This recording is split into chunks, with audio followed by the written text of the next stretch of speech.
Bonjour à vous, bienvenue à l'école de guérison divine. Et aujourd'hui, nous allons d'abord lire 1 Thessaloniciens, chapitre 5, verset 17. 1 Thessaloniciens, chapitre 5, verset 17. Priez sans cesse. Je le répète, priez sans cesse. Je répète encore une troisième fois. Priez sans cesse. Quand l'apôtre Paul dit prier sans cesse, il est en train de dire que de façon quotidienne, c'est-à-dire tous les jours, vous devez avoir une vie de prière. Quelqu'un me pose la question, mais Josué, quel est le rapport entre la prière et la guérison? Vous devez comprendre que la guérison s'obtient grâce à la force spirituelle qui est en vous. Est-ce que vous comprenez? La force spirituelle qui est en vous, est-ce que vous comprenez, va déterminer la guérison que vous obtiendrez. Donc, si vous êtes faible spirituellement, est-ce que vous comprenez, vous n'allez pas obtenir la guérison. Si aussi vous avez de la force spirituelle, vous allez obtenir la guérison. Écoutez, je vous ai dit que même les histoires de sorcellerie, de magie, de tout ça, ce sont des rapports de force. Est-ce que vous comprenez? Ce sont des rapports de force. Un sorcier ne peut vous atteindre qu'à partir du moment où vous êtes faible. C'est pour ça que vous allez remarquer, écoutez-moi très bien, écoutez-moi très très bien. Lorsque Satan veut vous détruire, la première chose qu'il va faire dans votre vie, c'est faire en sorte que vous ne priez plus. Je vous dis la vérité. La première chose que Satan fera, écoutez, lorsque Satan veut par exemple vous donner un cancer, ou Satan veut vous donner une grave maladie, ou Satan veut même tuer vos enfants ou faire du mal à vos enfants. Vous comprenez? Je vous prends un exemple. Satan voit votre enfant. Il a envie de faire du mal à votre enfant. Mais il sait que tous les jours vous priez en langue. Vous comprenez? Et votre force spirituelle fait en sorte qu'il ne peut pas toucher vos enfants. Ou lorsque vous pratiquez la présence de Dieu, c'est-à-dire tous les jours vous venez devant Dieu, vous restez en silence devant Dieu. Vous pratiquez la présence de Dieu. Il sait que la force spirituelle qui est en vous l'empêche de toucher vos enfants. Vous savez ce que Satan va faire? Il va faire en sorte que vous ne priez plus. Lorsque maintenant vous ne priez plus, là maintenant il attaque vos enfants. Est-ce que vous comprenez? C'est la même chose que votre vie. Lorsque Satan a envie de détruire votre vie, il va vous empêcher de prier. C'est pour ça que la plupart des... Écoutez, vous savez, il y a un homme de Dieu qui a dit que lorsque vous attendez les problèmes pour prier, ça veut dire que vous êtes déjà dans les problèmes. Est-ce que vous me suivez? Écoutez, il y a un homme de Dieu, il a dit, lorsque vous attendez les problèmes, c'est-à-dire c'est quand vous êtes dans les problèmes, c'est là maintenant que vous priez. C'est que vous êtes déjà dans les problèmes. C'est que c'est déjà foutu. Est-ce que vous comprenez? Parce que ça veut dire que Satan a tout fait pour que vous soyez faible. Donc même lorsque vous allez dire à Dieu, fais ça pour moi là, votre force spirituelle ne peut pas. C'est pour ça que beaucoup de chrétiens ne réussissent pas à obtenir la guérison. Parce qu'ils sont faibles spirituellement. Et la faiblesse spirituelle vient de quoi? De la prière. Il y a un chrétien qui va dire, mais je ne comprends pas, pourquoi l'église aujourd'hui, il n'y a plus des miracles? Non, je réponds à la question de quelqu'un ici. C'est-à-dire vous priez, vous posez la question à Dieu. Ah Dieu, mais pourquoi dans l'église, il n'y a plus de guérison? Pourquoi dans l'église, il n'y a plus des miracles? Pourquoi dans l'église, les gens ne guérissent plus? Je vais répondre à votre question maintenant. C'est parce que l'église est devenue faible. Et vous savez pourquoi l'église est devenue faible? C'est parce que l'église ne prie plus. C'est parce que l'église ne prie plus. Écoutez, ne suivez pas les gens qui font les histoires d'envoyer le feu, de combattre dans le monde spirituel. C'est des menteurs. La plupart de ces personnes-là ne prient pas chez eux. La plupart des personnes que vous voyez qui sont souvent dans les prières de combat dans l'église, là, chez eux, ils ne prient pas. Je vous garantis, je sais de quoi je parle. Vous comprenez? Je sais de quoi je parle.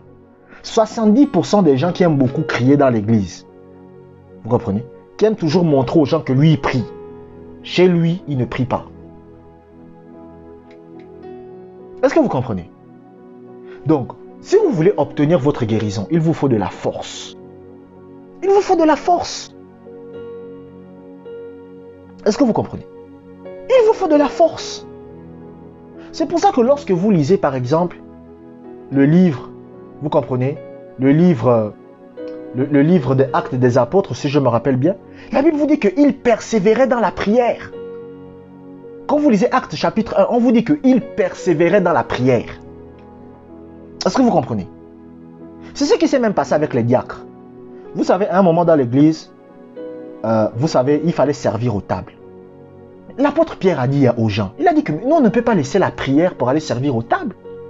L'apôtre Pierre a dit que si on arrête de prier là, nous allons devenir faibles. Et si nous devenons faibles, Satan va nous tuer avec la maladie. Satan va nous tuer avec la maladie. Donc on est obligé de prier. C'est pour ça que lorsque vous lisez même la Bible, lorsque vous lisez Actes chapitre 10 et Actes chapitre 9, on vous dit que l'apôtre Pierre, dès qu'il a vu que c'était l'heure de la prière, il est monté sur le toit pour prier.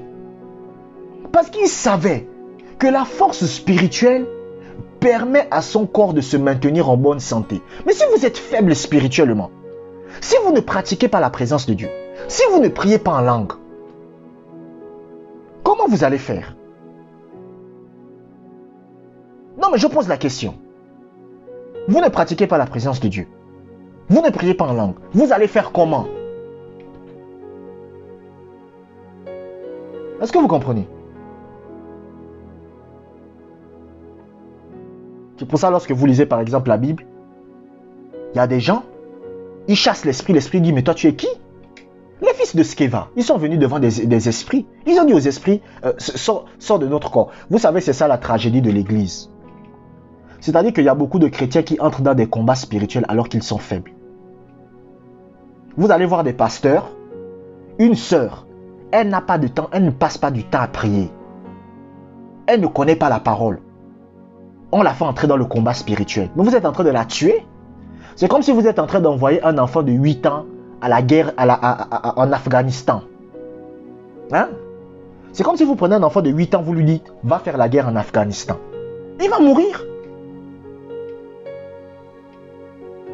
Donc, il faut que vous soyez fort. Vous devez avoir de la force spirituelle pour obtenir votre guérison. Et la force spirituelle vient de votre vie de prière.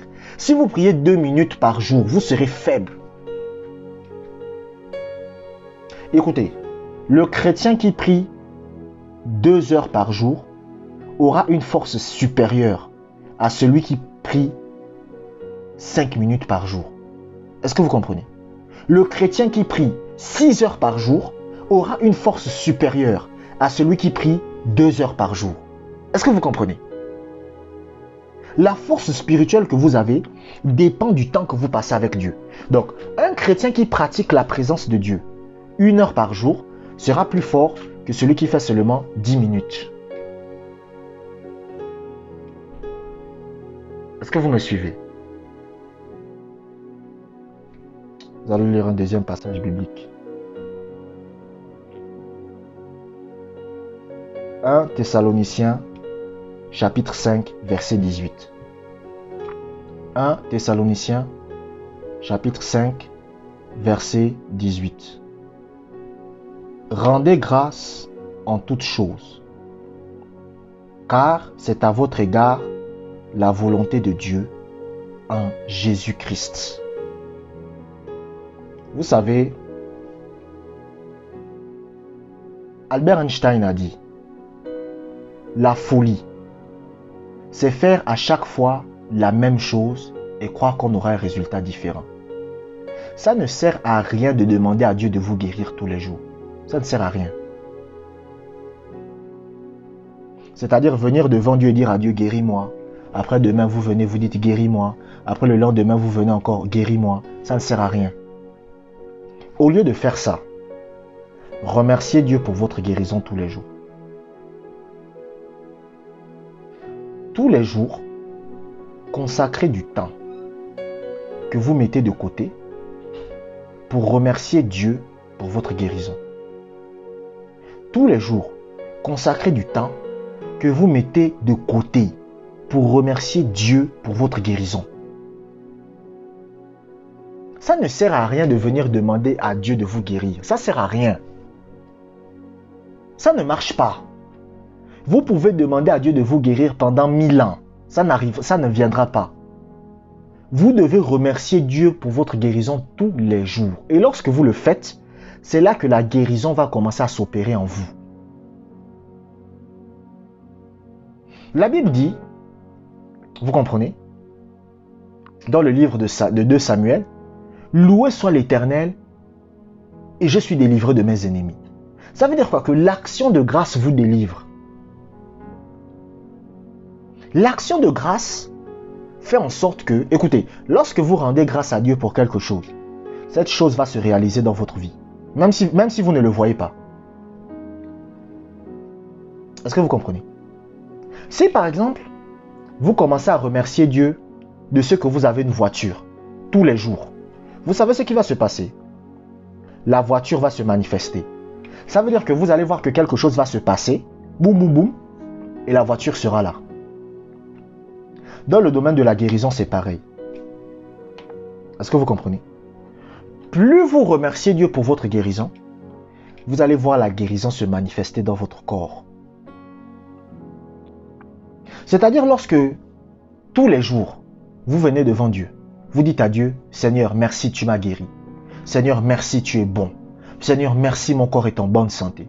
Merci, Seigneur, tu me délivres. Merci, Seigneur, tu me délivres de toutes mes maladies. Merci, Seigneur, tu me guéris de toutes mes maladies. » Vous allez voir cela se manifester. Vous savez, écoutez-moi, je vais vous dire la vérité ici. Normalement, si vous mettez en pratique ce que je vous ai dit, vous êtes guéri. Est-ce que vous comprenez? Ou si vous n'êtes pas guéri, vous êtes en train de guérir. Ce que je suis en train de vous dire, si vous le mettez en pratique, soit vous êtes déjà guéri, soit vous êtes en train de guérir. Vous devez avoir une vie de prière. Après avoir une vie de prière, vous devez aussi remercier Dieu. Je vous prends un exemple. C'est facile. Tous les jours, vous venez devant Dieu. Je vous prends un exemple. Voici quelqu'un, par exemple, qui a décidé d'avoir des temps de prière à 19h. Vous comprenez? Il est 19h. Dès que vous voyez qu'il est 19h pile, vous faites quoi? Vous allez dans votre chambre. Vous comprenez? Vous prenez une chaise. Si vous ne voulez pas vous mettre à genoux, vous prenez une chaise. Je préfère quelqu'un qui prie en s'asseyant sur une chaise plutôt que quelqu'un qui est à genoux. Vous prenez une chaise, vous vous asseyez. Vous comprenez? Et vous commencez à remercier Dieu pour votre guérison. Pendant 5 minutes, vous remerciez Dieu. Seigneur, merci. Merci, je suis guéri. Seigneur, écoutez, même si vous avez les douleurs, vous faites ça. Seigneur, merci. Je suis guéri. Je suis en bonne santé. Je suis délivré. Merci. Tu me délivres de mes maladies. Merci. Je suis totalement délivré de mes problèmes. Seigneur, j'avais des problèmes aux reins. Je suis guéri de mes problèmes de reins. Vous remerciez Dieu pendant 5 minutes. Quand vous avez fini de remercier Dieu, qu'est-ce que vous faites? Vous priez en langue. Maintenant, si vous ne priez pas en langue, vous pratiquez la présence de Dieu. Vous comprenez? Vous restez en silence devant Dieu. Vous êtes là. Et vous répétez merci Jésus dans votre cœur. Merci Jésus. Merci Jésus. Dans votre cœur. C'est tout. Et si vous faites ça tous les jours, vous serez guéri. Mais il y a des chrétiens qui ne font pas ça. Il y a des chrétiens qui ne font pas ça. Il y a un chrétien, on parle avec lui. Il me dit, qu'est-ce que je dois faire pour être guéri? Je dis, bon, tous les jours, remercie Dieu pour ta guérison et ensuite prie en langue. Le gars me dit, moi je ne sais pas prier en langue. Je dis, bon, ok, pratique la présence de Dieu. Oh, quand je pratique la présence de Dieu, j'ai mal aux genoux. Bon, ok, prends une chaise et pratique la présence de Dieu. Oh, mais j'ai mal à la tête. J'ai dit au gars, bon, laisse tomber, hein, laisse tomber. Je le lâche. Vous comprenez? Parce qu'en fait, vous comprenez que la personne a envie, en fait, la personne n'a pas envie de faire d'efforts. Vous comprenez? Parce que nous sommes une génération Facebook, une génération Instagram. Moi, je ne suis même pas dans ces choses-là. Facebook, Snapchat, Instagram, moi, je ne sais pas quoi, tout ça. Moi, je ne je suis pas dans ces trucs. Le seul truc que j'ai, que j'utilise, c'est WhatsApp. Vous comprenez? Abonnez-vous pour des prochaines vidéos. Que la grâce du Seigneur soit avec vous.